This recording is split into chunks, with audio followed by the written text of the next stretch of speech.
en vivo entonces, comenzando nuestra transmisión de Café Filó, hoy jueves 30 de julio del 2020, con un invitado súper especial para hablarnos de un tema de actualidad y de mucha importancia. Gladys. Muy, pero muy buenas tardes. Bienvenidos a su Café Filó. Hoy tenemos un invitado muy especial desde Alemania, Miguel Bejarano.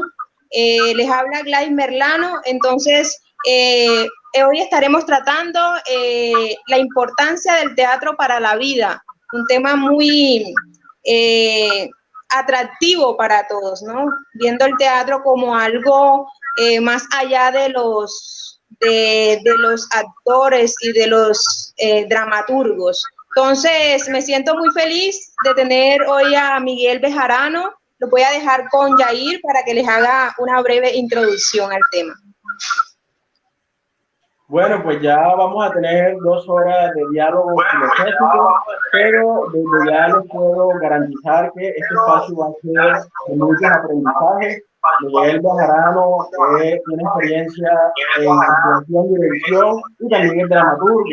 Es decir, tiene tremenda trayectoria en todo lo que tiene que ver con las artes escénicas. Él va a hacer una presentación que va a iniciar con un enfoque, digamos, biográfico, donde nos va a contar desde su trayectoria qué ha significado el teatro para su vida, cuál ha sido la importancia que ha tenido el teatro para la vida de Miguel Bejarano, un colombiano radicado en Alemania. Y bueno, ya estaremos repasando diversos temas.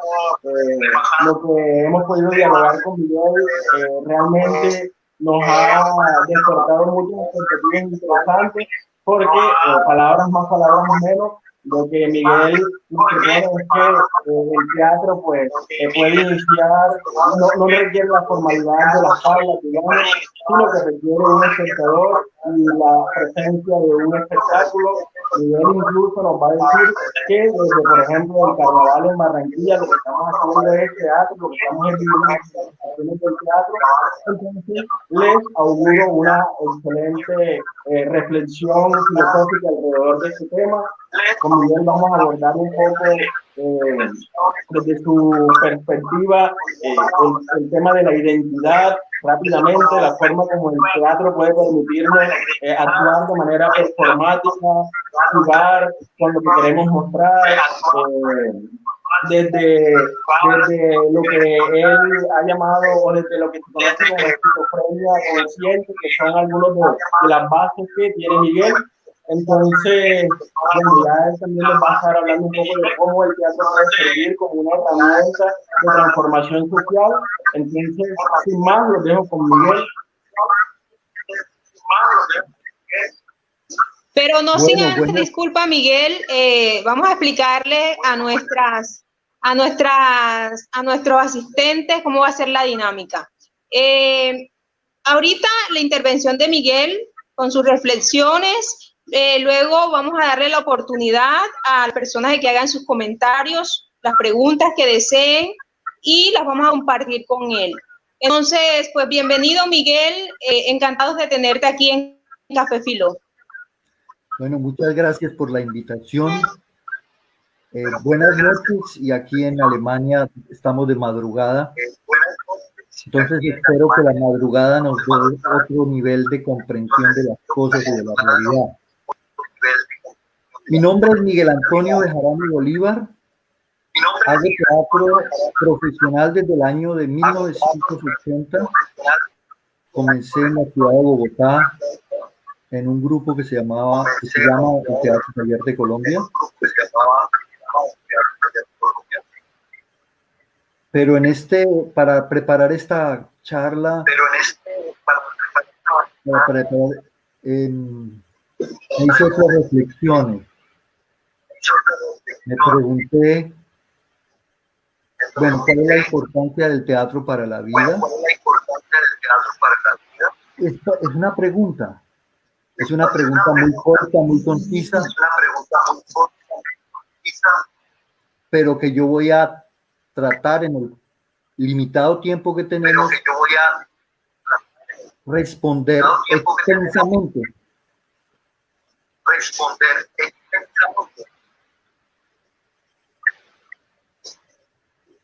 Yo creo que la primera vez que yo tengo conciencia que hice teatro fue cuando estaba en el jardín infantil.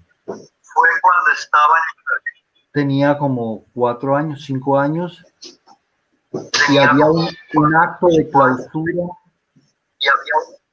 El jardín infantil era regentado por monjas. Y mi mamá me disfrazó de arriero paisa. Quiero decir que yo nací en Pereira y en mis primeros años estuve en la zona cafetera.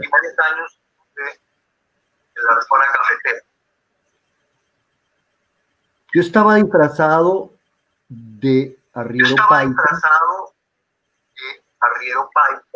y por lo menos 200 niños y padres de familia nos miraban. Y ese disfraz era connotaba algo muy importante culturalmente. El disfraz era un personaje. Era el arriero paisa. Es el arquetipo del buen trabajador. De estos hombres que a punta de machote abrieron la selva en la zona cafetera de Colombia y lograron que a mediados del siglo pasado Colombia reconocía a todo el mundo por ser el primer exportador del mejor café del mundo.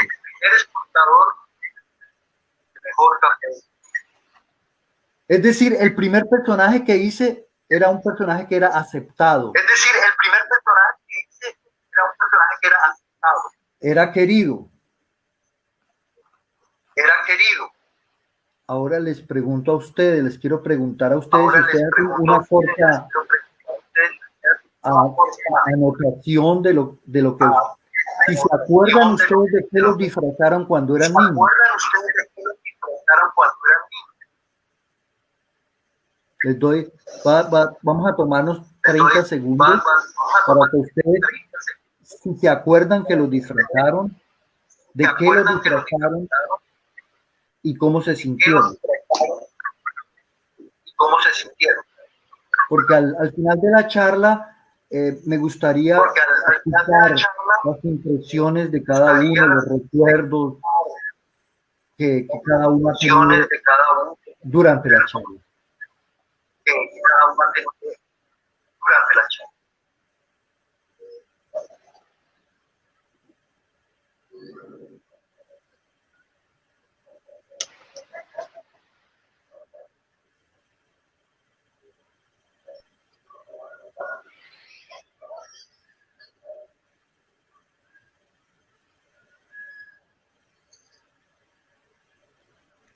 Hola Miguel, te perdí, te dejé de escuchar. Es 30 segundos para que la gente se... Bueno, vale, ese es el primer paso para construir un personaje. Para poder construir una identidad. Pues, yo me muestro, comunico lo que siento,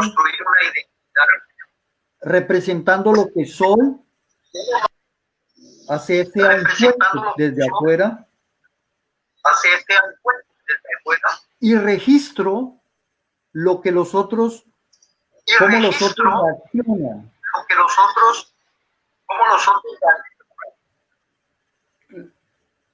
Y entonces ahí se da el teatro.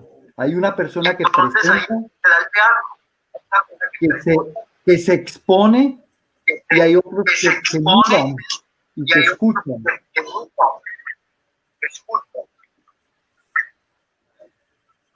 Esa es, digamos, mi primera memoria de lo que era el teatro, de lo que era este teatro. Hay una segunda memoria, un segundo recuerdo muy fuerte, y es que yo tenía una abuela muy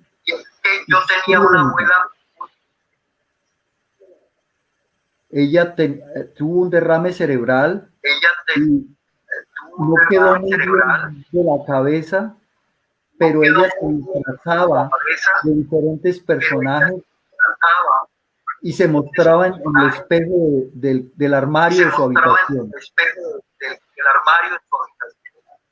Puedo decir que mi abuela definió mi vocación por el teatro. Y aquí hay otro rasgo de identidad o de construcción del personaje. Para que entiendan, yo quiero siempre hacer como un paralelo entre lo que es identidad, lo que es personalidad, lo que es personaje.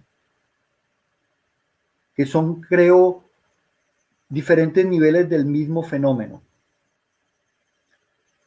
Luego nuestros padres, maestros y compañeros son las personas con las que nos identificamos o nos distanciamos de acuerdo a las percepciones y cómo aprendemos, ya que estamos hablando en el Filo Café.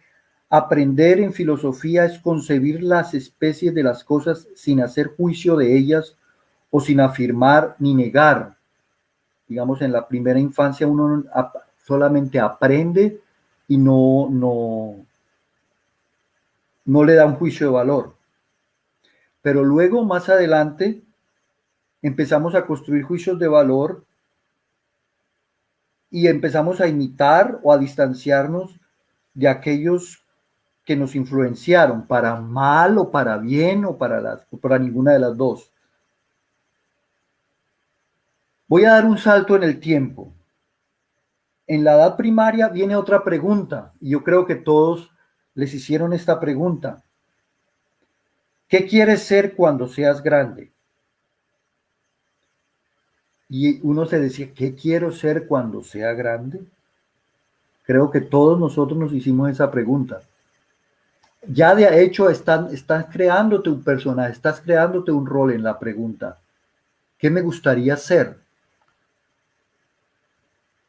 Y los niños la responden muy fácilmente. Los niños la responden jugando, porque el juego es un teatro original, primitivo, en el cual los niños juegan y asumen diferentes roles y al mismo tiempo son dramaturgos y al mismo tiempo son directores, porque cambian la escenificación, cambian el lugar, cambian el tiempo. Y ese juego maravilloso que hacen los niños muchas veces representa ciertos arquetipos de la sociedad, y yo me preguntaría si todos los niños o todos ustedes oyentes o televidentes, por ejemplo, eso de que yo que quiero ser un soldado, o quiero ser un sacerdote, un cura, o quiero ser un abogado, un político, o quiero ser un médico. Y curiosamente esas cuatro figuras, cuatro personajes son los arquetipos más básicos de nuestra sociedad patriarcal capitalista. Ahora les preguntaría a ustedes, les voy a dar ahora 15 segundos, si a ustedes se identificaron con esos personajes, con esos, digamos, ¿qué quiero ser cuando grande? Soldado, sacerdote, abogado o médico, digamos las profesiones liberales.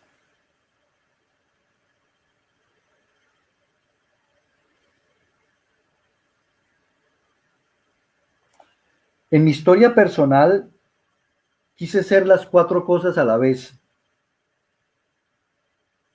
Pues fui monaguillo, fui por un par de años Boy Scout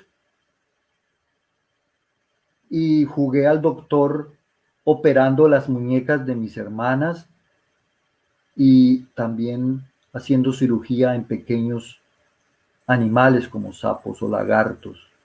Y creo que todos los niños lo hicimos, o con hormigas o con cucarachas. Entonces tú te transportas y empiezas a actuar el personaje, empiezas a ser el soldado que mata, que dispara, que se defiende, que está en guerra, o el médico que cura,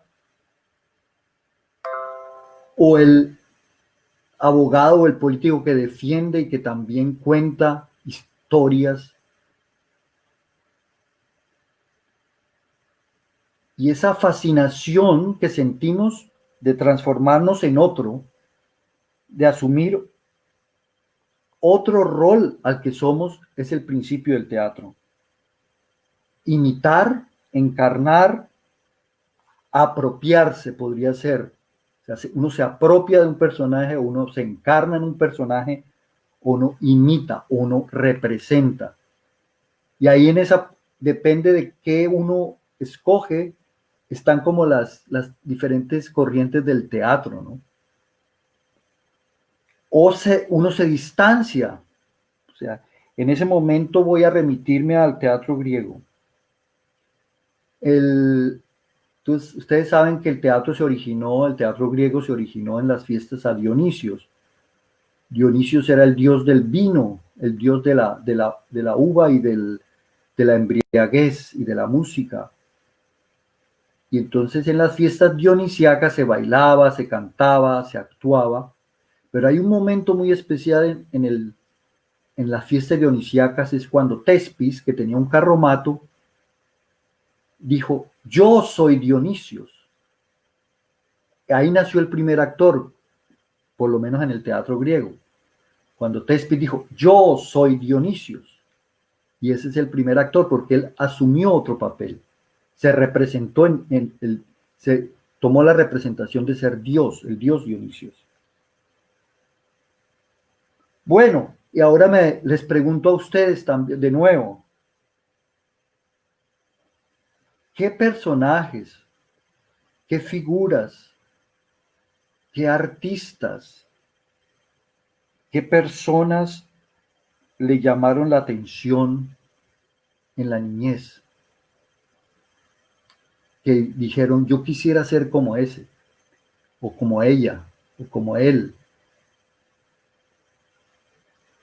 Claro que las generaciones modernas tienen más referentes porque hay televisión y hay muchos audiovisuales, medios audiovisuales. Cuando nosotros éramos niños, las horas de televisión eran muy pocas. Más bien, escuchando la radio nos podíamos transformar en los personajes. Había otro tipo de identificación a partir de oír. Por favor, anoten o ténganlo en cuenta para el final. En los primeros años de la infancia también se va definiendo nuestra identidad de género, que es un tema bastante candente en Colombia, la ideología de género. La traigo a colación porque esa identidad de género, ¿qué es ser niño? ¿Qué es ser niña? ¿Qué es ser hombre? ¿Qué es ser mujer? ¿Qué es ser mujer? ¿Qué es ser hombre? ¿Qué significa ser esto o aquello por encima de las características biológicas que nos definen de un sexo o del otro, o en el medio, o en ninguno? Y aquí viene una imposición moral, el arquetipo de género con una educación de métodos violentos y coactivos. Por ejemplo, dos frases que definen muy bien, no sé si en la costa a los niños les dicen así, pero por mi experiencia en la interior de Colombia, las niñas no se sientan así. Cuando una niña se sentaba con las piernas abiertas, no sé, las niñas no se sientan así. Y cuando un niño lloraba porque le quitaron un juguete, los niños no lloran. Entonces, desde los niños ya saben, niña no es, para ser niña hay que sentarse con las piernas cerradas. Para ser niño no se puede llorar o no se puede jugar con muñecas. Y entonces en ese momento viene un nivel de representación. Nosotros empezamos, los niños son muy inteligentes y empiezan a representar lo que los adultos quieren ver y esperan de nosotros. Entonces definimos nuestra personalidad, nuestro rol, nuestros personajes, incluso comenzamos a practicar el histrionismo.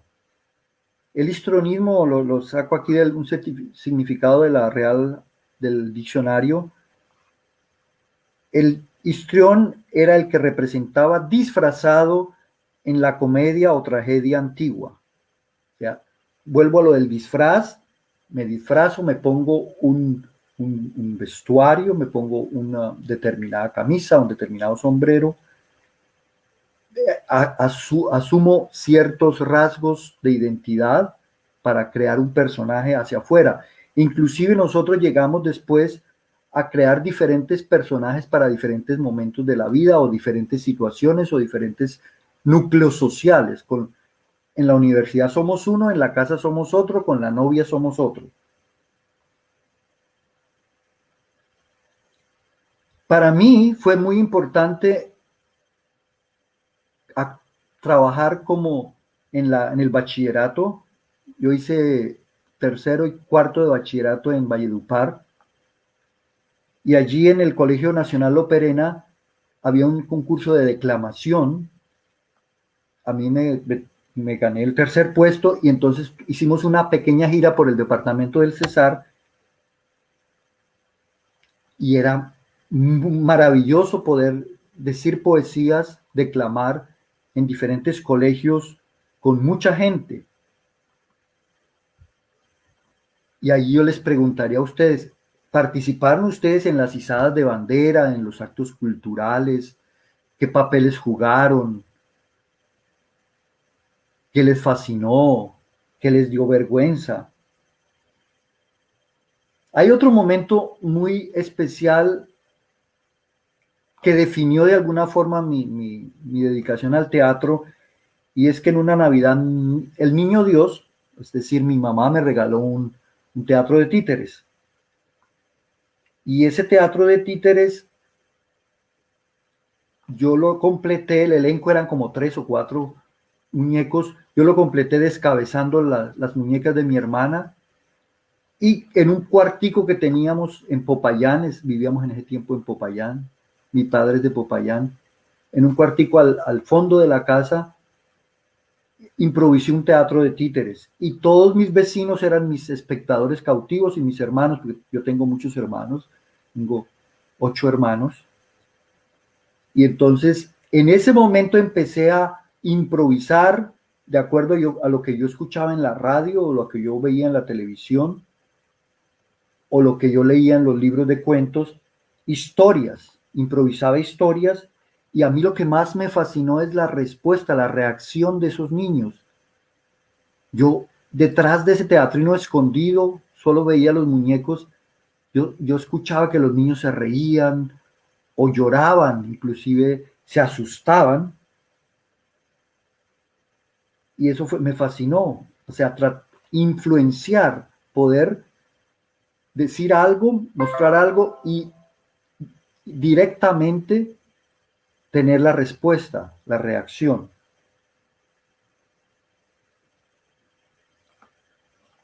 Hoy en día yo trabajo como pedagogo en danza teatro en las escuelas primarias, y me he encontrado que la importancia de diferentes métodos para la formación y el desarrollo de la personalidad de los niños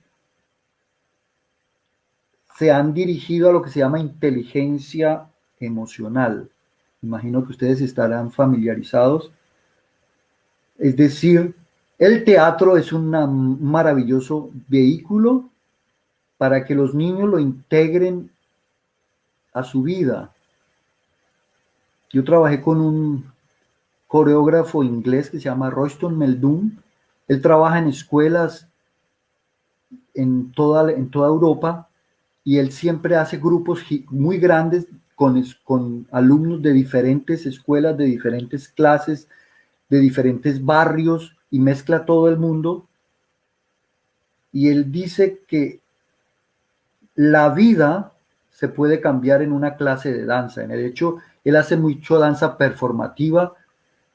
Yo hoy en día no hago una diferencia entre danza y teatro, porque son artes escénicas y lo que yo hago hoy en día es danza teatro. Ese trabajo que yo hago como pedagogo en danza teatro, la primera idea que tuve de ese trabajo la tuve en Barranquilla.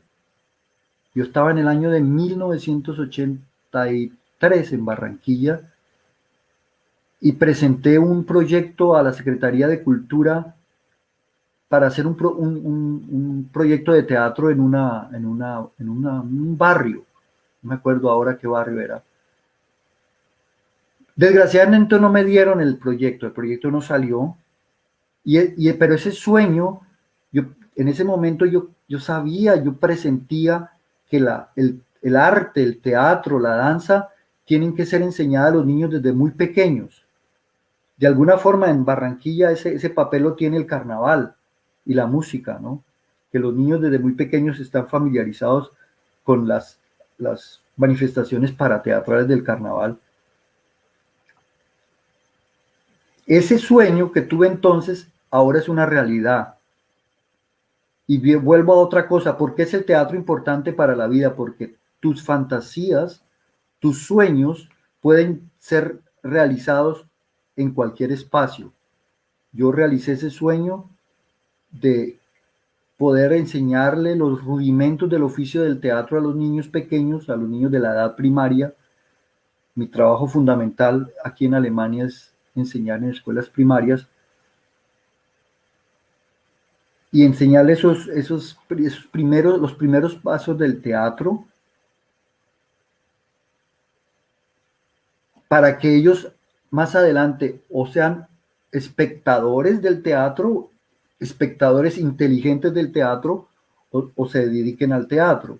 Pero para mí, en realidad, el objetivo no es crear actores, sino que les salga el gusto por presenciar, por ser espectadores activos e inteligentes del arte.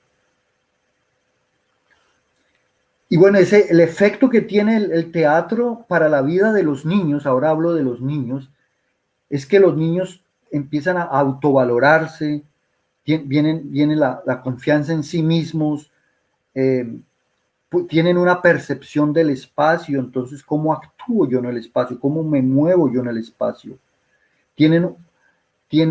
Empiezan a saber qué es mi expresión individual y a crear una dinámica social. Y ahí veo una importancia del teatro. El teatro para mí es un arte de grupo, un arte en que la dinámica social es fundamental para crear relaciones, para transformar el medio donde vivimos, la sociedad, el pequeño núcleo social donde vivimos. Yo les preguntaría a ustedes, a cada uno de ustedes, si tuvieron esa bella oportunidad. Si en Colombia, en todas partes, en todas las escuelas, hay la oportunidad de que los niños hagan danza o teatro o música, tengan el contacto directo con el arte. Hace muchos años que no vivo en Colombia y no sé cómo es el panorama hoy en día. Yo sé que en mi época no era así. Cuando yo era niño no había ese contacto, por ejemplo, con la música o con el teatro. Era muy esporádico. Todavía, Miguel, a estas alturas, algunas escuelas privadas pues pueden acceder a teatro, digamos, pero no es una asignatura que se disponga desde el Ministerio de Educación que debe ser obligatoria. Hay una clase de educación artística, pero digamos que parece que en Colombia fuera sinónimo muchas veces más bien como de pintura, digamos, de alguna manera. ¿De qué? Perdón. Que parece que la educación artística se limitara, digamos, de alguna manera a dibujo técnico o más bien como acercamientos a la pintura.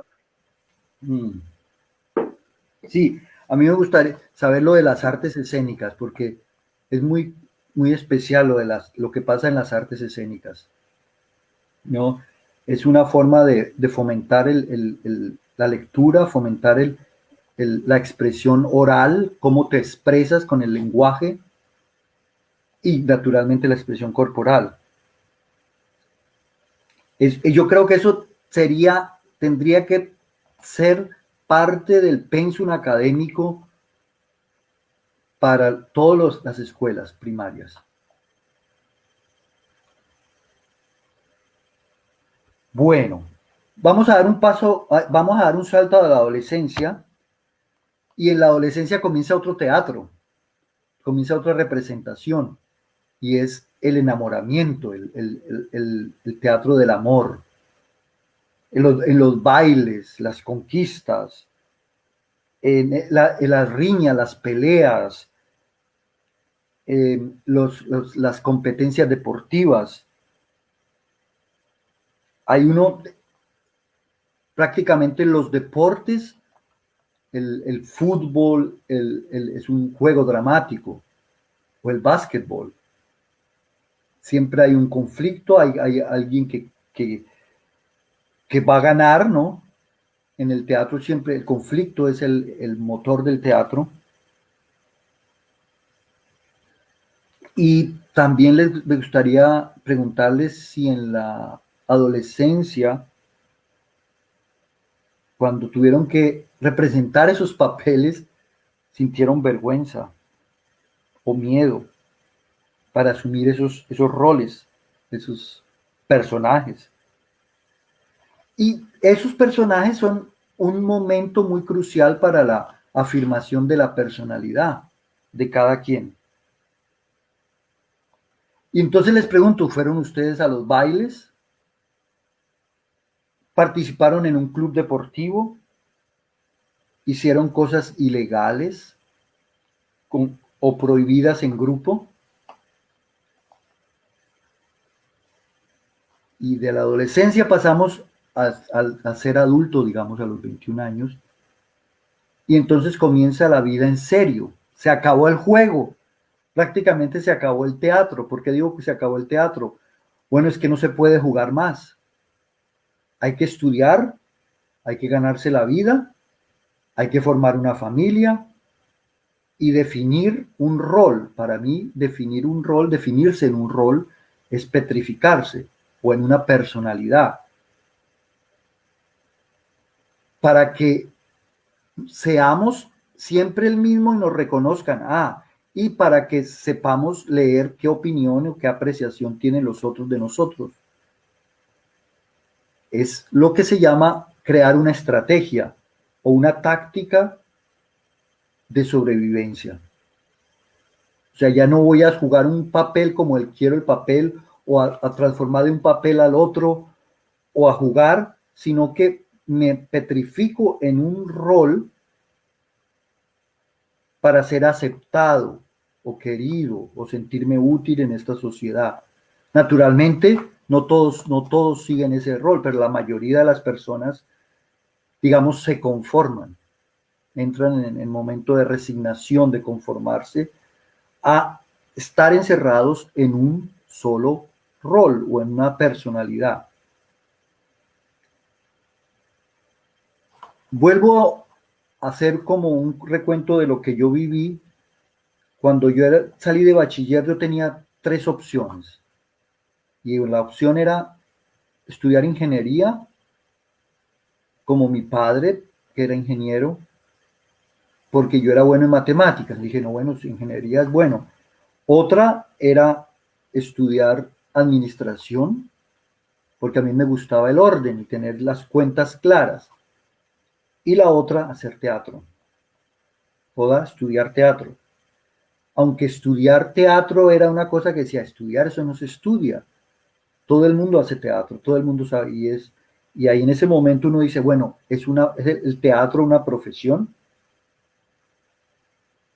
Y así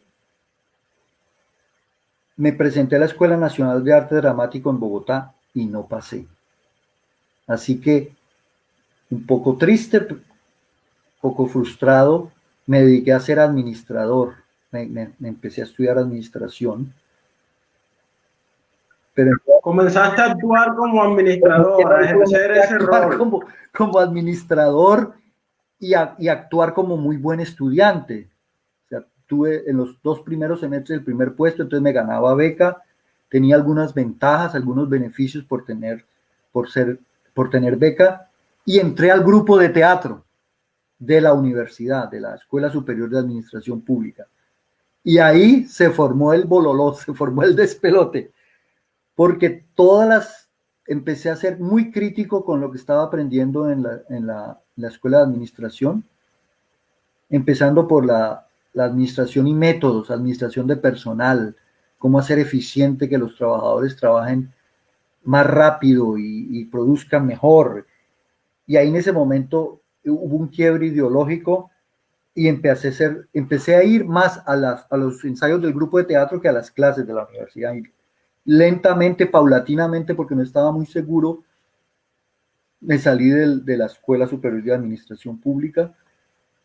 Con mi padre hablé de eso y él me dijo, no, pues yo te respeto como lo que tú quieras hacer, pero el teatro está muy bien como hobby, pero como profesión eso no, es muy bonito y todo, pero de eso no se puede vivir.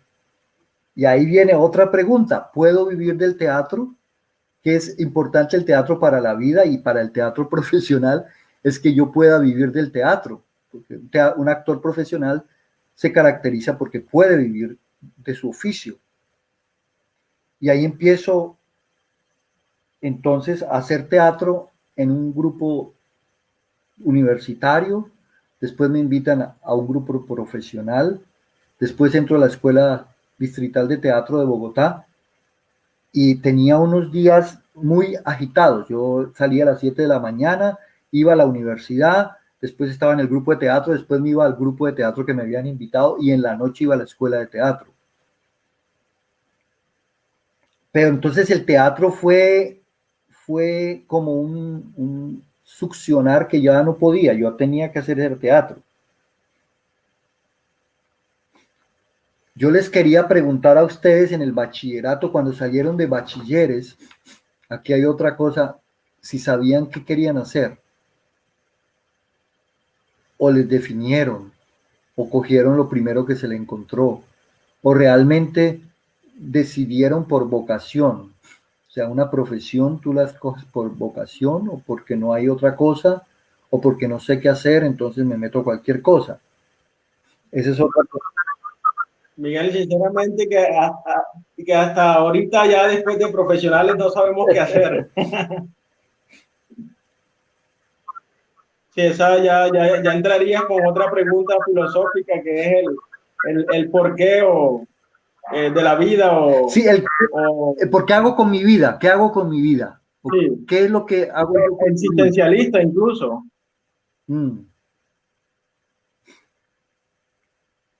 Bueno, entonces ahora sí voy a dar como el terminado con la parte del teatro profesional. Como les conté, yo empecé a hacer teatro profesional en el Teatro Taller de Colombia, que es uno de los grupos pioneros del teatro callejero en el país. La ventaja que tenía eso era que en ese momento no era una cosa, digamos, aceptada. Y la ventaja también era que era muy libre. Y entonces yo empecé a probar el licor, el sirup de la libertad.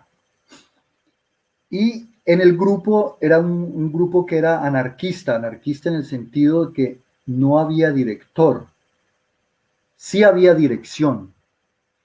Me imagino que la palabra anarquía también la han tratado en filosofía o en política. La anarquía no significa caos y desorden, la anarquía significa un consenso. Qué bien que lo mencionas, Miguel. Es una discusión que incluso hemos dado en diferentes espacios porque la gente asume que anarquía es sinónimo de desorden y siempre especificamos que, por ejemplo, desde la perspectiva del socialismo pasional de Charles Fourier hay un anarquismo, una anarquía, perdón, en el que se fundamenta en las libertades, en el flujo pasional, en que nos organicemos sin imponernos, en que, como dices tú, haya una dirección sin que haya un director, que haya una organización sin que tenga que haber una única cabeza visible, un único representante, más bien es un ejercicio del poder rizomático, incluso diríamos. Sí, en ese momento, con esa forma de organización, teníamos también muchos textos de Erich Fromm, El miedo a la libertad, de David Cooper, teníamos como libros de cabecera que nos inspiraban y entonces en ese tiempo muchos sueños vitales se realizaron, se volvieron realidad, era como una concreta utopía, porque vivía el amor libre. El amor libre quiere decir que el amor es libre de por sí, por naturaleza. Solo la institución ha hecho que el amor no sea libre, pero el amor va para donde él quiere, no para donde uno quiere. Y empecé a viajar por el mundo. Y cuando uno empieza a viajar, no puede parar. Entonces estuve en Europa, estuve en una gira por Suecia, Dinamarca, Noruega, Italia, Francia, y conocí muchas culturas, conocí muchos grupos de teatro, recibí muchos, y ahí me enteré, o sea, me di cuenta que mi cultura era una de tantas y empecé a relativizar mi propia cultura. Y en el momento en que uno pone en cuestión su propia cultura, en ese momento empieza uno también a ser libre. Porque cuando uno está encerrado en una cultura, no puede ver más allá de esa cultura. Entonces el horizonte cultural se vuelve muy amplio. Hay un grupo de teatro que fundamos después del Teatro Taller de Colombia. Yo fundé un grupo con compañeros que ahora viven en Barranquilla y son profesores de la Escuela de Bellas Artes, de la Facultad de Bellas Artes, con el Departamento de Teatro, que son Darío Moreu, Jairo Vergara y Mabel Pizarro. Sí. Ellos son profesores de la universidad, del Departamento de Teatro, y ellos eran mis compañeros. Con ellos fundamos La Papaya Partía. Y son referentes del teatro acá en Barranquilla. ¿Ah? ¿Cómo? Son referentes del teatro en Barranquilla.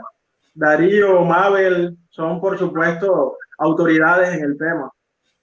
Y con ellos hicimos una comparsa para el carnaval que se llamaba Súcubos.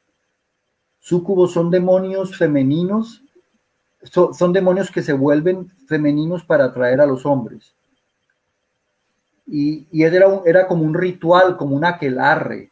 Lo que hacíamos en la calle era una comparsa y participamos en el carnaval de ese año, el 83, y ganamos el premio a la comparsa o a la comedia, creo que era. Ahora no me acuerdo si era. Y supieron que nosotros hacíamos música de la costa, éramos cachacos que tocábamos cumbia y tocábamos porro y puya. Y entonces nos invitaron a la tarima de la Cervecería Águila a tocar. Y creo que fue la primera vez en la historia del Carnaval de Barranquilla que cachacos tocaban música de la costa atlántica. En ese momento fue un referente muy fuerte, ¿no? Y ahí, entonces, era interesante porque la identidad nuestra de cachacos se cambiaba con la identidad, vuelvo a lo de la identidad y la personalidad, ¿no? Cuando aprendimos la música de la costa con un maestro que se llama Jaime Barranco, se llamaba porque se murió, él nos enseñó con un humor muy especial, con una disciplina y con una exigencia muy fuerte a manejar los instrumentos de la música de la costa atlántica. Entonces nosotros nos tuvimos que apropiar de algo que no era nuestro, crearnos una identidad, comprender eso, y para comprender eso y para entender y para sentir eso teníamos que trabajar mucho. Bueno, yo voy a remitirme ahora para la labor del teatro y la labor de los actores a un texto de Federico Nietzsche. No sé, ¿tienen el control del tiempo ustedes? Sí, Miguel, vamos bien. Llevamos 45 minutos de transmisión. Digamos que podríamos dialogar unos 15 minutos más y luego le damos la palabra al público. Bueno. Igual te comento, Miguel, acá ya tengo algunos comentarios que hemos ido consolidando de las interacciones con la gente, de lo que te han ido respondiendo sobre cómo ha sido tu experiencia en el colegio, del acercamiento a las artes, etcétera. Entonces, lo que tú consideres, si te los leo ahorita, lo guardamos para el final.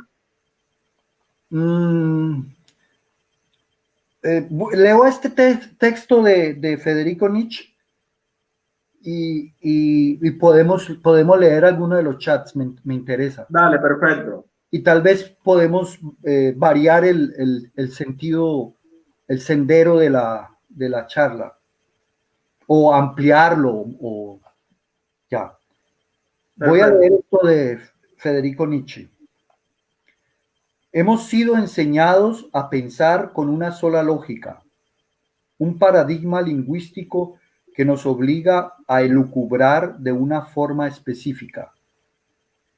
En el fondo, el fenómeno estético es sencillo.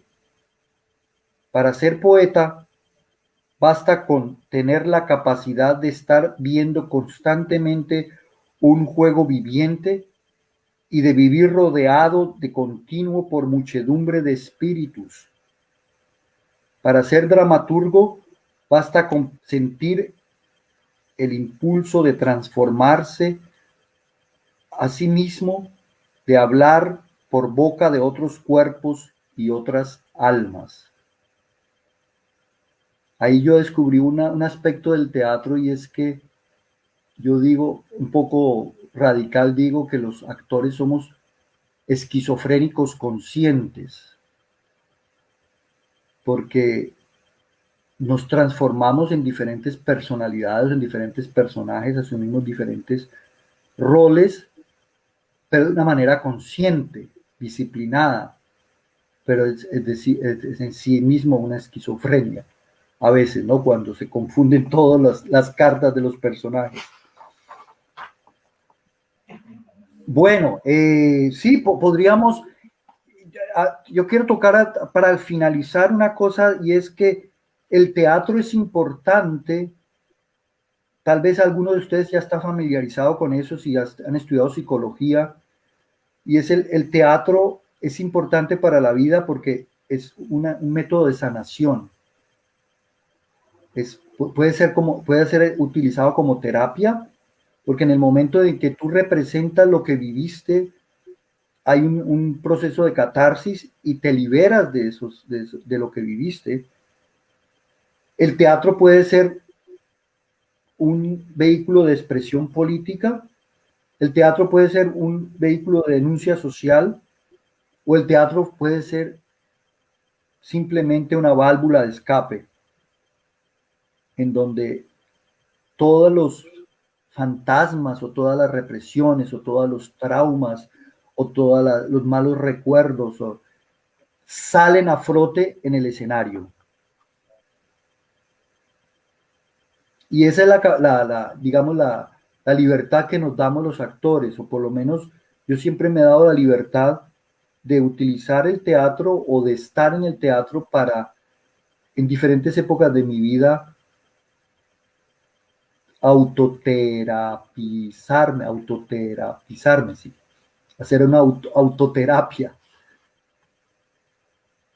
para comprender un poco lo que uno vive, ¿no? Y para nosotros, ahora en el último tiempo, en el laboratorio de música, danza y teatro Mutant, donde trabajo y donde hacemos producciones aquí, siempre de dramaturgia propia, es muy importante el aspecto político. Pero el aspecto político, refiriéndome a Bertolt Brecht. Bertolt Brecht fue un dramaturgo alemán muy importante, que él descubrió también otro aspecto del teatro, y es el distanciamiento. O sea, tú actúas el personaje, pero te distancias del personaje para poder entender la realidad y para poder hacer a la gente comprender la realidad, entender su propia realidad, pero distanciándose, no identificándose. Y volviendo a la filosofía para terminar, amigos filósofos, que muchas gracias otra vez por la invitación. Carlos Marx dijo que el papel de los filósofos había sido interpretar la realidad, pero Carlos Marx dice, el papel de los filósofos es transformar la realidad. Creo que es un buen cierre para unir filosofía con teatro y juego con vida, vida con teatro. Bueno, por este momento estoy terminado. He terminado.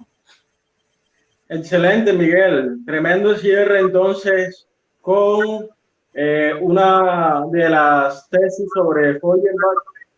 Los filósofos no han hecho más que interpretar el mundo, pero de lo que realmente se trata es de cambiarlo. Entonces, ¿cuál es ese rol del teatro en la transformación que el mundo requiere? Ya ahorita vamos a estar dialogando un poco más de eso con Miguel. Mientras tanto, yo creo que le puedo leer algunos de los comentarios que el público nos estaba escribiendo durante la conferencia, y por supuesto ya vamos a retornar con preguntas, a retroalimentar a Miguel también con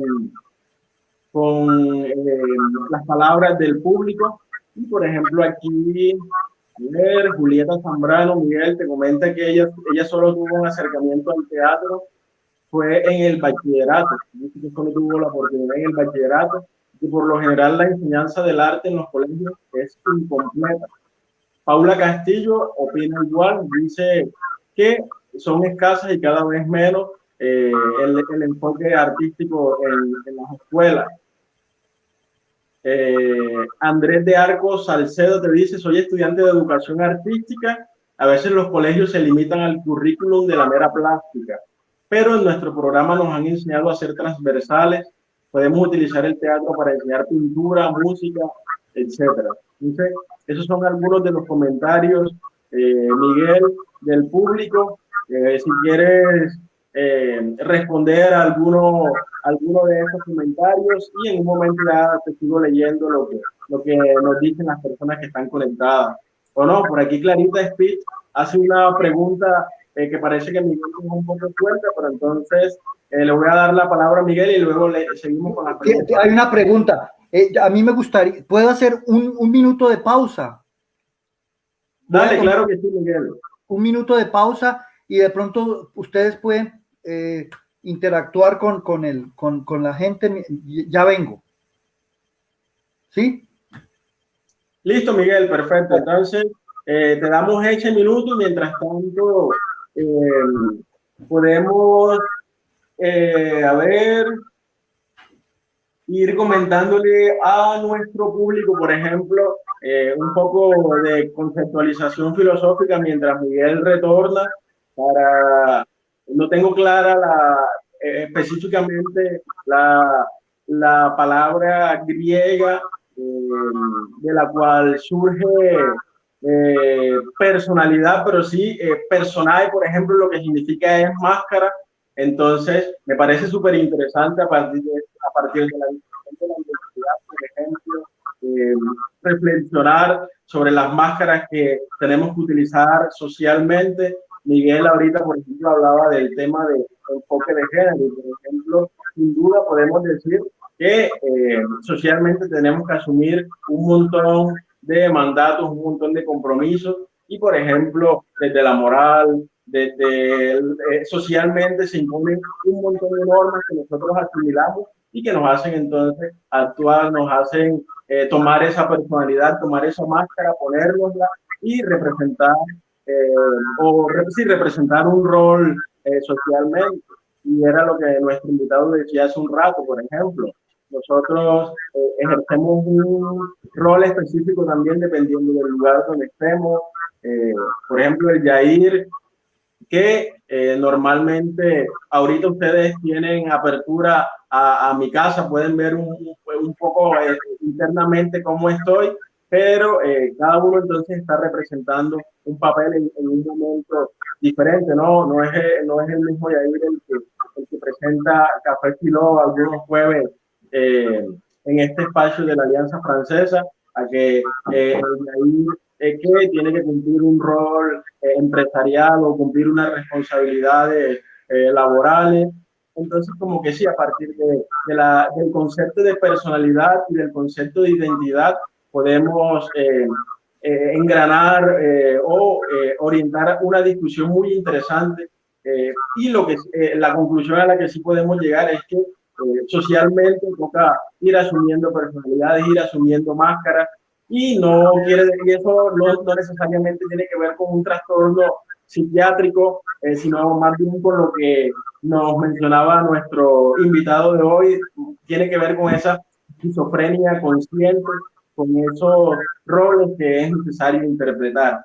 Entonces, Miguel, ahora sí, para volver contigo, ahí va la pregunta de Clarita Spitz. Ella te dice, bueno, Miguel, entonces, ¿se puede vivir del teatro o no se puede vivir del teatro? ¿Qué es lo que tú dices? Que igual, esa es una pregunta que nos hacen a los filósofos bastante cuando un joven menciona que quiere ser filósofo, pues una de las primeras insinuaciones que llega es como que miércoles, ¿y cómo hacemos entonces respecto a supervivencia? Pero bueno, yo no conozco todavía el primer actor de teatro ni el primer filósofo que no haya podido vivir por su profesión, pero bueno, Miguel, tú eres el invitado, así que te remito la pregunta de Clarita Spitz. ¿Se puede vivir o no se puede vivir del teatro?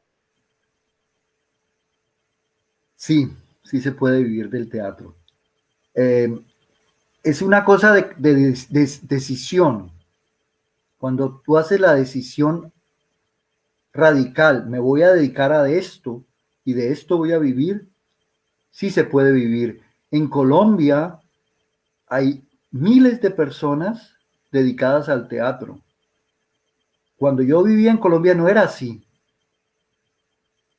Y hoy en día es interesante porque tenemos un país de muchos histriones, de muchos actores y que viven del teatro.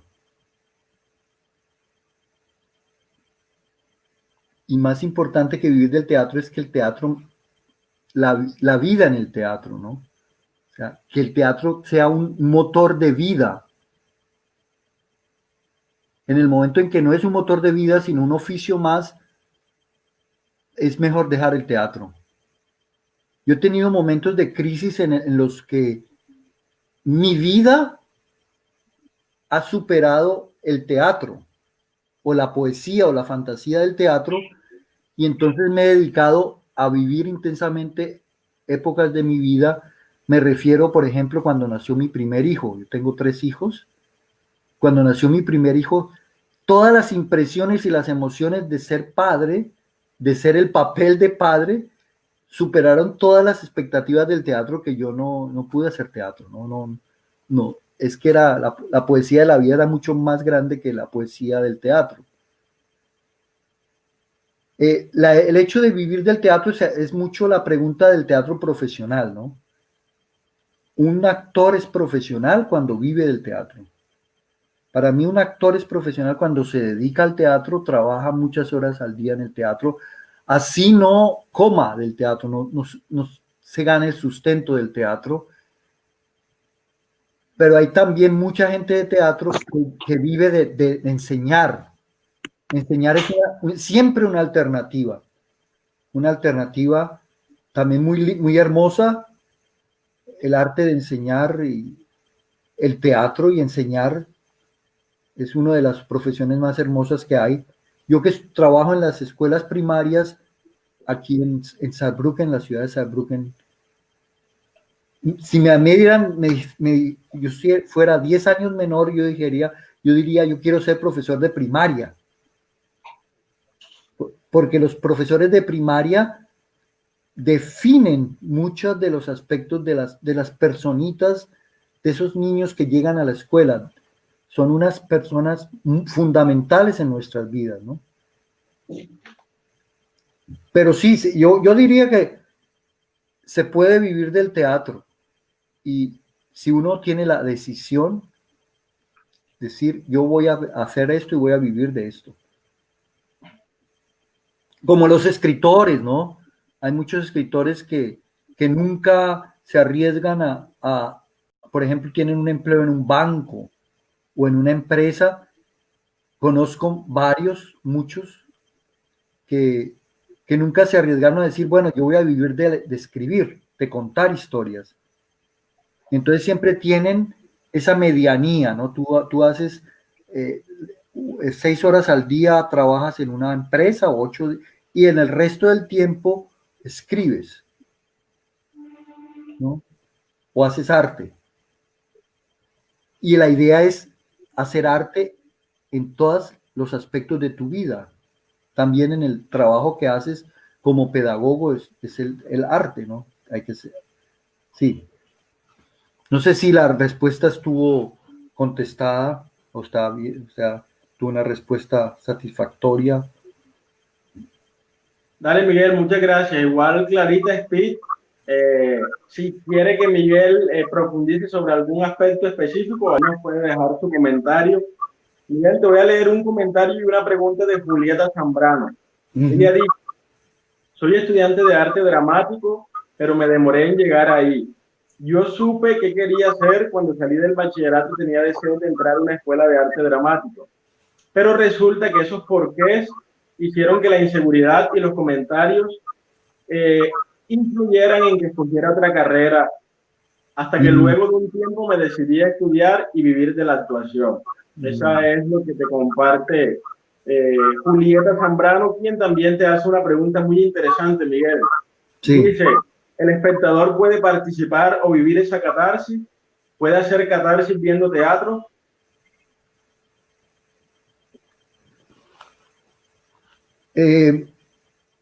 O sea, lo que se pueda llamar teatro siempre tiene que tocar al espectador.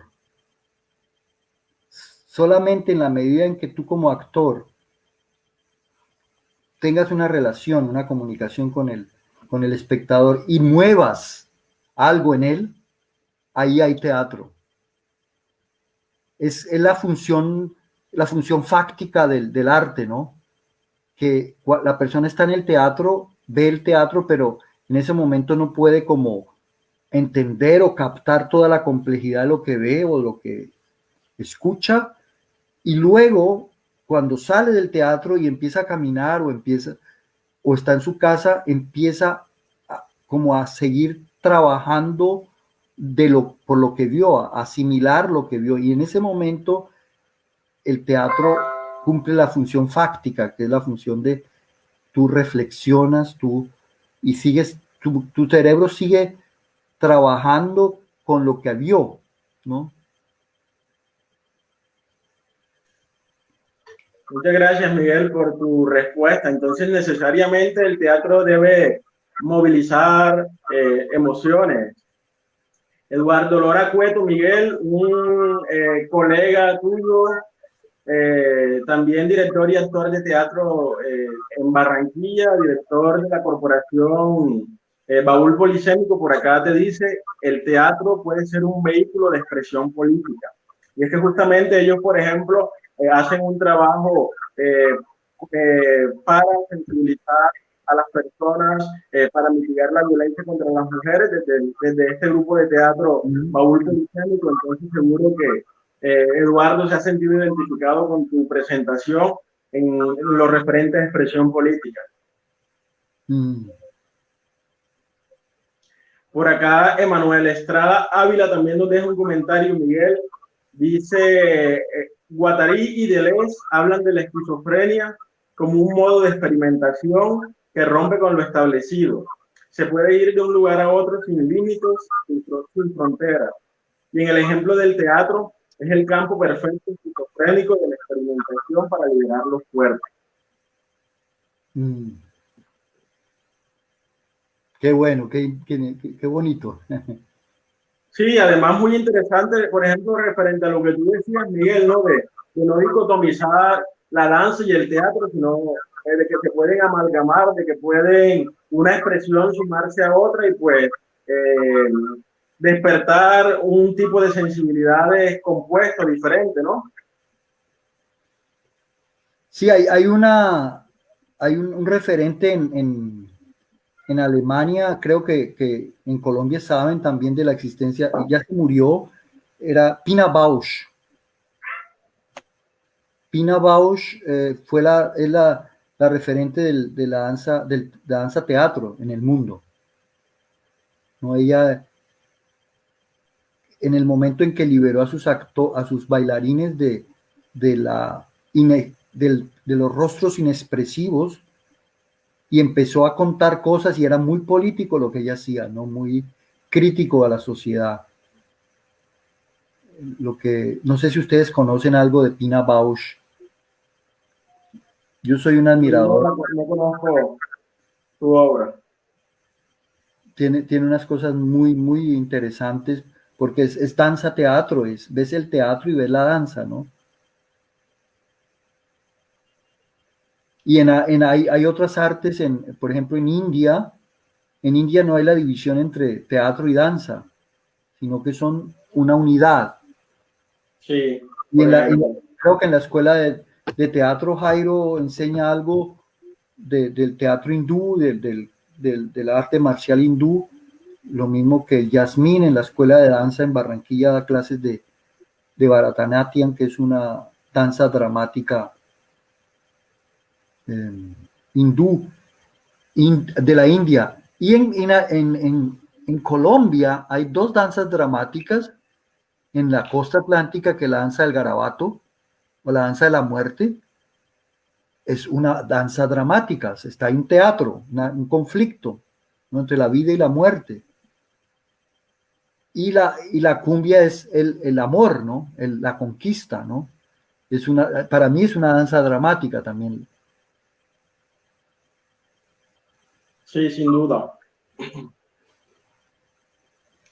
Bueno, Miguel, continúo por acá con los comentarios de nuestro público. Julieta Zambrano, que ha estado súper activa en toda la presentación, te comenta que ella siempre ha pensado que la caracterización de un personaje requiere un compromiso en cuanto a transformación personal del actor. Por acá, alguien que se hace llamar Cam te hace una pregunta, Miguel, muy interesante también. Dice, ¿de qué forma contribuye la experiencia del teatro, en caso de que sea así, en el proceso de descubrir el yo, desde el punto de vista de la libertad que éste brinda a las personas? Uh-huh. Yo diría que cuando uno hace teatro y interpreta diferentes personajes, uno descubre diferentes yos. O sea, no hay un solo yo, sino que hay diferentes yos. Y esos yos son bien caprichosos, porque uno no se los busca, uno los encuentra, como dice uno, empieza a buscar algo y encuentra otra cosa que no se esperaba. Sí, a mí me ha pasado en muchos procesos de investigación en que descubro cosas mías que yo mismo me sorprendo, ¿no? Eso también soy yo. Y eso es lo lindo del teatro, que tienes la posibilidad de vivir diferentes almas, ¿no? En el espacio-tiempo del teatro, tú puedes vivir todas las almas. Puede ser lo que quieras. Y eso Genial, también, ya llegas al yo, digamos, al yo, desarticulas el yo y hay una forma del teatro, tú te aprendes a burlar de ti mismo y en ese momento le quitas trascendencia a ese yo que a veces se petrifica. No, es que yo soy así, no, es que tú no eres así, tú puedes cambiar, tú eres el mismo, como es el dramaturgo de tu vida, entonces tu yo puede transformarse. No es una cosa férrea, petrificada, sino que tu yo puede adquirir otras dimensiones que ni te imaginas. Muy interesante eso que dices, Miguel, porque justamente desde la filosofía nos han enseñado que hay una única manera de producir el sujeto, que hay una única manera de producir el yo, que es a partir de la racionalidad. Entonces, pues tú ahorita nos planteas que a partir del teatro, pues ese yo puede redescubrirse, reinventarse. Eso me recuerda un poco el concepto de experiencia de la escuela francesa contemporánea, que plantea pues que justamente ese yo pues hoy puede que se muestre de una manera y mañana puede que se muestre de otra manera, y pues eso a la larga es lo humano y no implica una contradicción en sí mismo, sino una experimentación, un reinventarse, una autoexploración de lo que uno mismo puede crear, ¿no? Y incluso me parece genial lo que dices, porque de acuerdo a tu respuesta, entiendo que el teatro puede incluso llegar a romper los límites del yo, reinventarlo y replantearlo. Sí, sí, es una de las cosas interesantes cuando se destructura uno mismo. Y uno cree que cae en un abismo y que se va a perder y que no va a encontrar más nada, pero en el momento en que tú desestructuras tu personalidad, la que crees tú que es tu personalidad, te liberas de esquemas que tú mismo, o digamos límites, o sí, que tú mismo te has encerrado. Y no es tan dramático. Yo los invito a que hagan ese ejercicio, ¿no? Hacer algo que ni se imaginas hacer y hacerlo. Sin decir antes, no, es que yo no soy así, es que a mí no me gusta eso, y es que, no, cosas muy cotidianas, ¿no? No, es que yo no hago eso porque eso no es mi cosa, no es mi vaina. Esas vainas yo no me meto. Porque, ajá. Probar cosas que tú no crees que no tienen nada que ver contigo, ¿no? Y eso es lo interesante del teatro, por ejemplo, cuando en una obra tienes que actuar un asesino y tú nunca has matado a nadie, pero tienes que imaginarte que matas a alguien y transmitir al público, que el público te crea que tú eres un asesino, ¿no? Bueno, es una cosa negativa, digamos, pero hay otras. Y otra cosa para complementar un poco, los actores somos atletas de la emoción.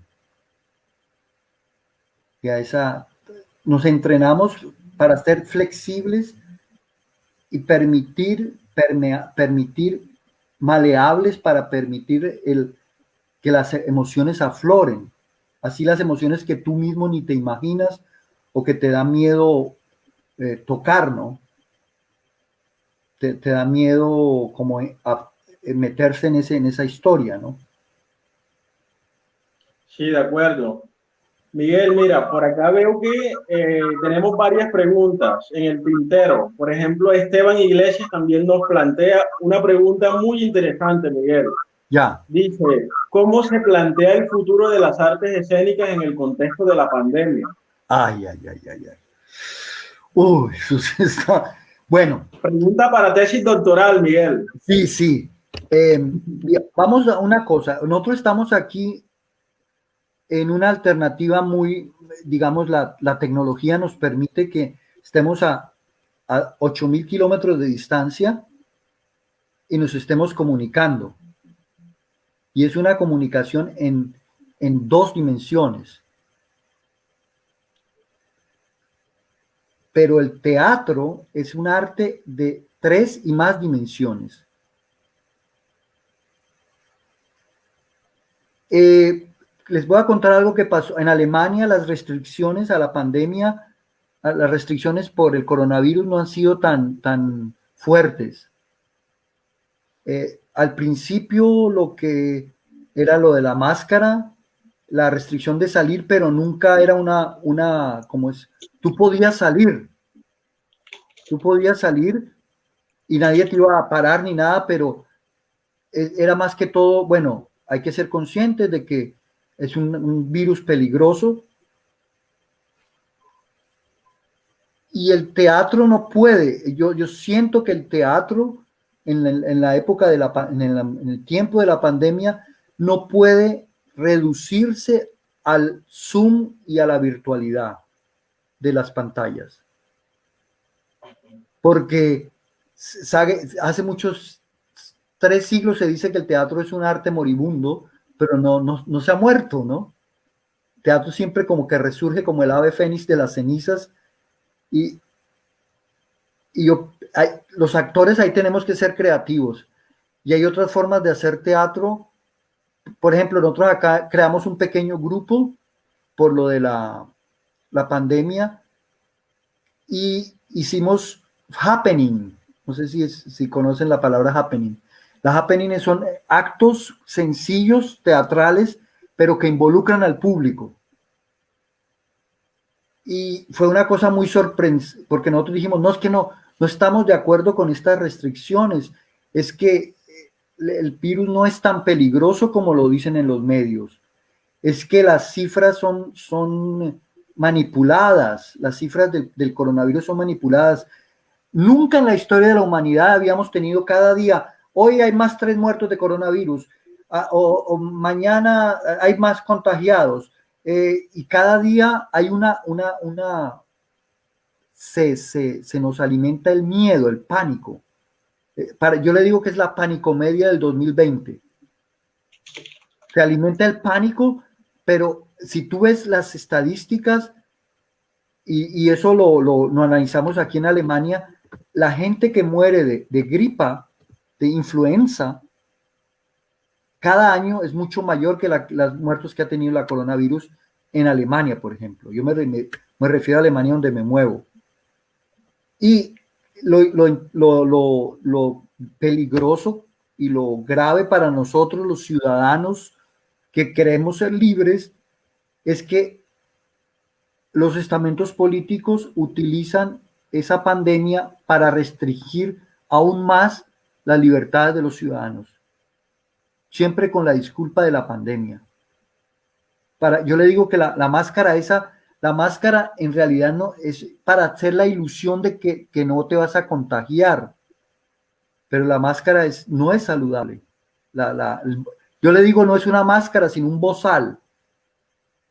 Nos ponen un bozal para que no hablemos, para que escondamos la cara, para que tengamos la ilusión de que no nos vamos a contagiar y no vamos a contagiar a nadie. Pero han descubierto cosas tan sencillas como que hay que lavarse la boca muy bien y eso evita el coronavirus. Y que el coronavirus, no sé cómo es, no sé la situación en Colombia muy bien, pero en Alemania no hay un solo niño enfermo de coronavirus. Y entonces nosotros hicimos un acto teatral para protestar que cerraron los jardines infantiles, jardines infantiles se dice en Colombia, ¿no? Sí. Jardines y las escuelas primarias, y ningún niño está enfermo de eso. Ningún niño. Porque ese virus solo ataca a las personas que tienen ya una historia anterior, una historia clínica anterior de fallas inmunológicas o de deficiencias pulmonares. Y naturalmente, por ejemplo, una ciudad como Bogotá o unas ciudades grandes, Barranquilla es una ciudad muy grande, la polución es tan grande que tenemos la incidencia del coronavirus es fuerte porque la gente tiene los pulmones débiles. Entonces no tiene el inmunológico fuerte. Esteban nos hizo una maldad con plantearnos esa pregunta porque ya nos podemos terminar desviando bastante del tema. Sí, nos podemos hacer otra charla solamente sobre eso. Pero sin duda lo importante es, y seguro los actores con todo lo creativos que son, pues tendrán otro montón de ideas para no detener el trabajo del teatro ni de ningún arte específica por el contexto de la pandemia. Realmente tenemos que reinventarnos. Igual, este tema es bastante complejo, pues porque Miguel está en Alemania, ya el sistema de salud es completamente diferente, los niveles digamos, desde el ámbito político, el esfuerzo que se hace por el tema de ciudadanía, de conciencia ciudadana es diferente. Así que bueno, realmente es complejo hablar es muy diferente los ámbitos en los que se mueve el COVID. Ya sabemos, en Colombia hay bastante corrupción, puede que se inflen cifras, puede que en fin, que se maquillen algunas otras cifras, pero el tema del COVID-19 nos podría desviar un poco, pero sin duda lo interesante es que los actores se reinventen y no dejen de producir arte. Yo les voy a recomendar, les recomiendo un texto de Antonin Artaud. Antonin Artaud fue un actor de teatro del siglo pasado. Estuvo muchas temporadas en el manicomio y él escribió un libro que se llama El teatro y su doble. Y lo puedes bajar por PDF, lo pones en el Google, El teatro y su doble, y lo encuentras. Y lo puedes inclusive bajar. Él para mí ha sido uno de los inspiradores de mi teatro y él fue un profeta del teatro. O sea, él dijo cosas que ahora el teatro moderno está haciendo. Y en esa introducción al teatro y su doble, la introducción se llama El teatro y la cultura. Él hace un paralelo, una comparación entre el teatro y la peste. Y es súper actual para reflexionar sobre los efectos del teatro y los efectos de la peste. Y qué tiene que hacer el teatro para ser tan fuerte, tan expresivo, tan radical como la peste, ¿no? Le recomiendo esa, porque es muy actual. Inclusive yo he tenido la tentación de hacer un espectáculo solamente con ese texto y haciendo lo de la pandemia. Hay otro texto que yo no me acuerdo, un texto de García Márquez, que se llama Aquí va a pasar algo, creo que se llama. No sé si un cuento de García Márquez. No sé si lo conocen, no sé si se llama así. Pero el cuento empieza con que la mamá le dice a los hijos que están en la mesa del desayuno: yo tengo el presentimiento de que aquí va a pasar algo. Así empieza la narración. Y también es el tema de la peste, el tema del miedo, del miedo, el pánico que se vuelve tan grande que nos sobrepasa, ¿no? Yo creo que lo que los actores tenemos que hacer es no tener miedo. O sea, y todas las personas, o sea, todos tenemos miedo, pero no el miedo que nos impide actuar, ese miedo tenemos que evitarlo, así tengamos miedo, tenemos que actuar. Listo, Miguel. Mira, por acá Andrés de Arcos Salcedo, Miguel, también te lanza otra pregunta para tesis doctoral. Dice: ¿es posible enseñar filosofía desde el teatro? ¿Y cómo enseñar pensamiento crítico desde el teatro?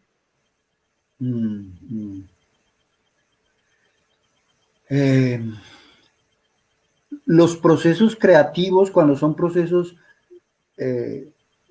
los procesos creativos del teatro, cuando, por ejemplo, tomas una obra que ya está escrita, el texto que tienes, que te presenta, es un pretexto para hacer una obra y es como un espejo en el que vas a descubrir cosas que no son tuyas, ¿no? Y ahí empieza digamos, a una creación crítica, ¿eh? En el momento en que tú haces también una investigación sobre un tema que no tiene ni la más remota idea. Por ejemplo, yo hice una investigación sobre la trata de blancas en Alemania, o sea, todas las prostitutas que trabajan en Alemania. Hay muchas extranjeras, y aquí en la ciudad donde yo vivo hay varias colombianas. Y nosotros hicimos una obra contando la historia de esas colombianas. Y en ese momento pudimos comprender qué significa ser eso, o sea, sin juicio de valor, sin moralizar, entender la dimensión humana de esas personas que viven en ese mundo, ¿no? Y ahí uno crea un pensamiento crítico también se desestructura muchos juicios morales que uno tiende a hacer a la ligera, ¿no? Era un poco lo que nos comentabas hace un momento del papel del teatro ya en la transformación de las sociedades. Sí, en el momento en que tú siempre que uno hace una obra, uno aprende muchas cosas. Es un aprendizaje, pero muy rápido y muy profundo de muchos aspectos que uno no se imagina. Y eso es lo lindo del teatro, ¿no? Que lo confronta a uno con universos, con mundos desconocidos. Listo, Miguel. Bueno, mira, Miguel, por acá parece que una amiga tuya, Yasmín de Vergara, te deja un saludo que te estoy proyectando en pantalla. Dice: saludos, viejo Miguel, qué bonito escuchar parte de nuestra historia. Claro, seguiremos en esta lucha incansable en esta ciudad tan retrechera. Claro que se puede. Ya tengo 68 y todavía estoy vivo, negro. Ah, ese es el Jairo. Un colega de la papaya partida. Ese es Jairo, sí. Ah, vale. Él es profesor en la Universidad del Atlántico, en la Facultad de Bellas Artes, en el Departamento de Teatro. Listo, Miguel, te leo esta pregunta este comentario que nos deja Paula y lo paso porque como está largo nos cubre un poco. Entonces dice: el tiempo nos ayuda a conocernos a nosotros mismos, reconocer debilidades y fortalecer habilidades. Nos ayuda a sanar y mejora nuestra comunicación con el mundo. El teatro debería ser una materia básica no solo para la primaria y secundaria, sino también de complemento para cualquier carrera universitaria. ¿Qué piensa Miguel de eso? O sea, el arte del teatro tiene algo muy básico, creo que es la danza también, y es que la persona, nosotros somos sujeto y objeto del arte. Eso es muy fundamental en el trabajo del teatro. Nosotros somos sujeto y objeto. Y entonces, en ese proceso de autoconocimiento y de percepción de nuestro cuerpo físico, de nuestro cuerpo astral, nuestra mente, nuestro espíritu, en ese momento no hay otra vía, tenemos que aprender a aceptarnos y amarnos a nosotros mismos, amarnos en nuestra constitución, en lo que somos, y de esa manera podemos, digamos, abrirnos y entregar actos de amor. Cuando uno hace teatro, uno se entrega a la gente, ¿no? Da lo mejor de sí mismo.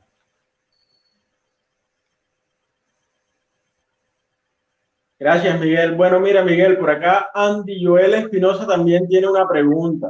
Sí. Bueno, ya Miguel lleva bastante tiempo en Alemania, pero igual en sus inicios hizo trabajo en Barranquilla. Entonces, Miguel, tú que conoces al menos el Caribe, o al menos tienes una impresión de lo que es por este acercamiento que tuviste al trabajo de teatro en esta ciudad. Miguel te consulta: ¿qué le hace falta al teatro para tener un espacio más activo en la sociedad barranquillera, más allá del escenario, como espacio por excelencia del teatro?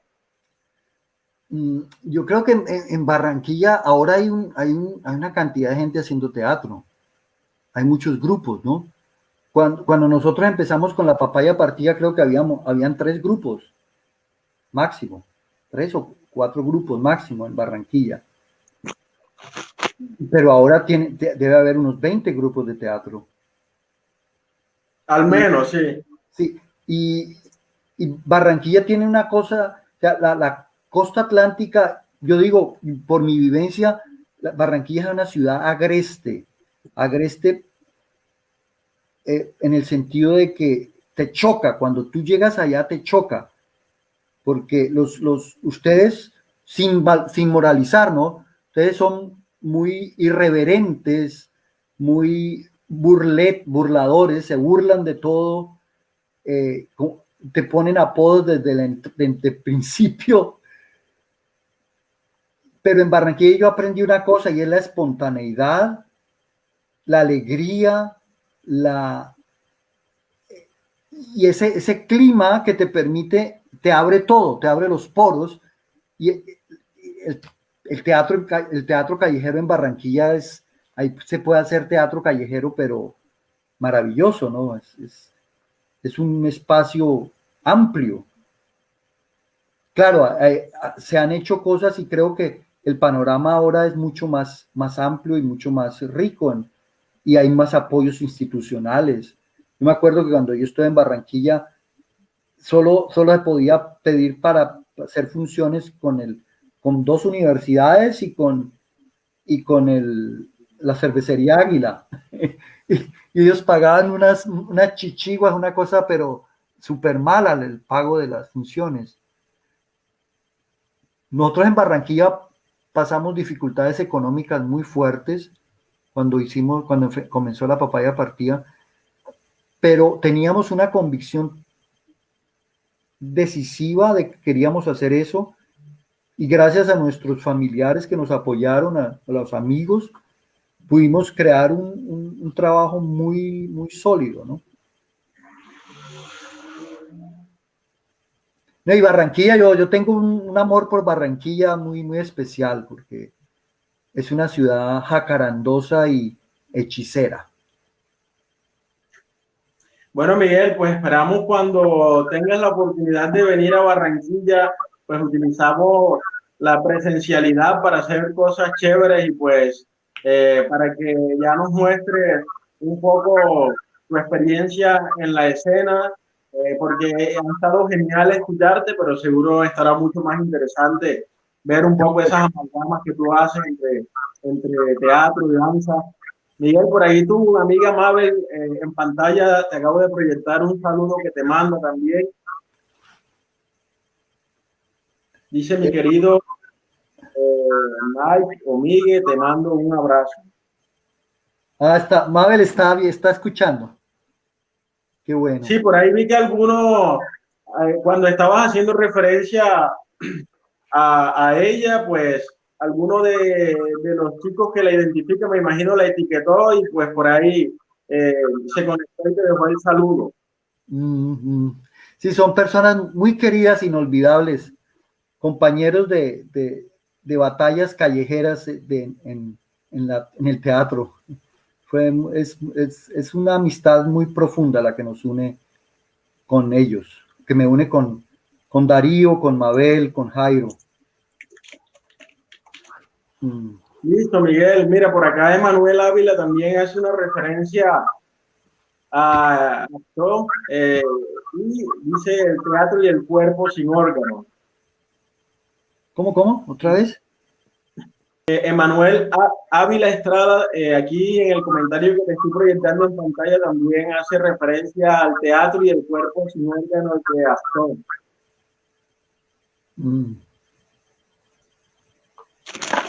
Listo, Miguel. Entonces, bueno, yo creo que de esta manera iríamos cerrando nuestro espacio del día de hoy.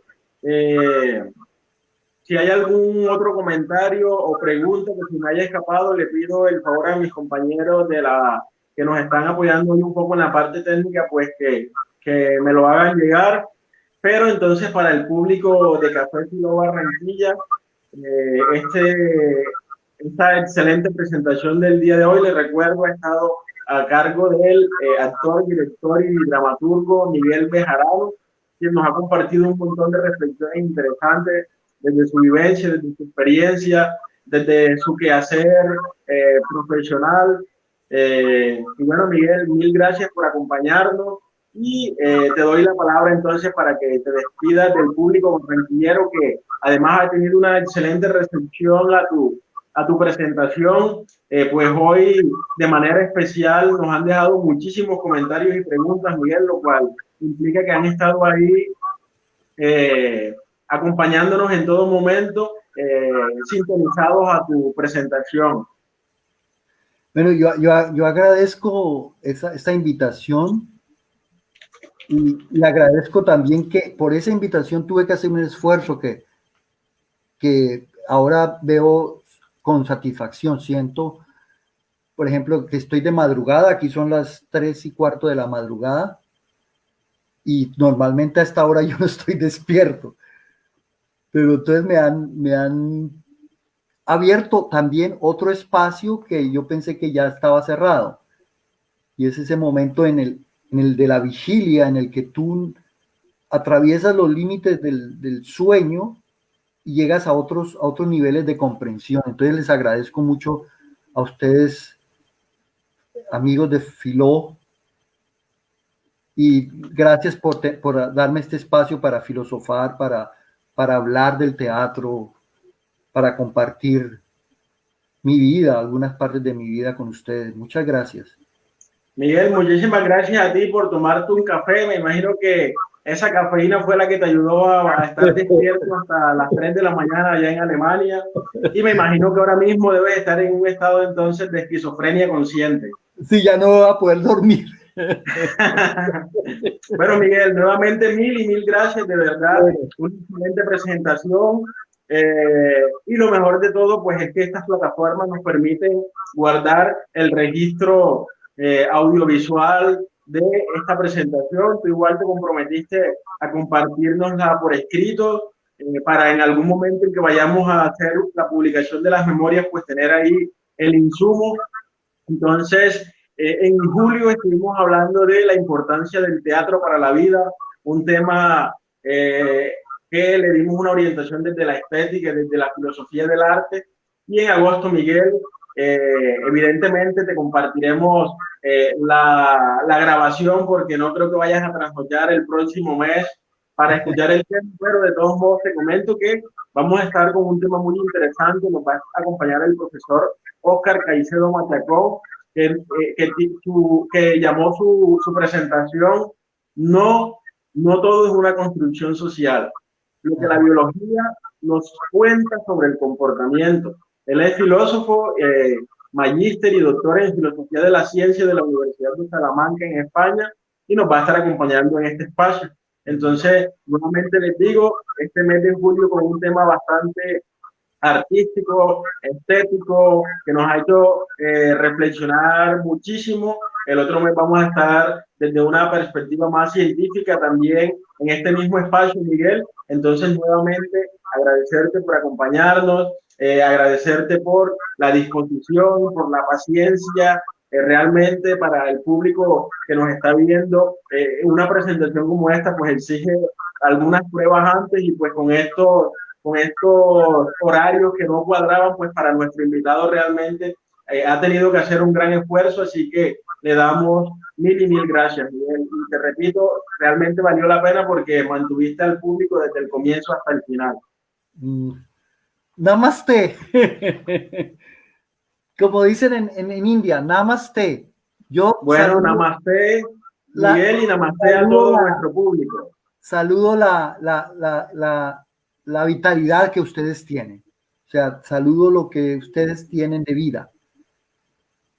Miguel, te saludamos a ti y te agradecemos inmensamente, no solo por acompañarnos hoy, sino también por hacer tus aportes a la papaya partida. Mira que quién se imaginaría, nosotros que pues por supuesto siempre estamos en la escena artística y cultural de la ciudad, pues genial y conocer que esas expresiones artísticas pues tienen unas raíces que hoy tú nos has mostrado también, que sin duda conocíamos a otros de sus representantes, pero genial conocer tu experiencia. Entonces, nuevamente nos despedimos de ti y de todo el público, Miguel. Muchas gracias, y seguro apenas comience el vínculo y haremos otras cosas de manera engranada. Hasta pronto.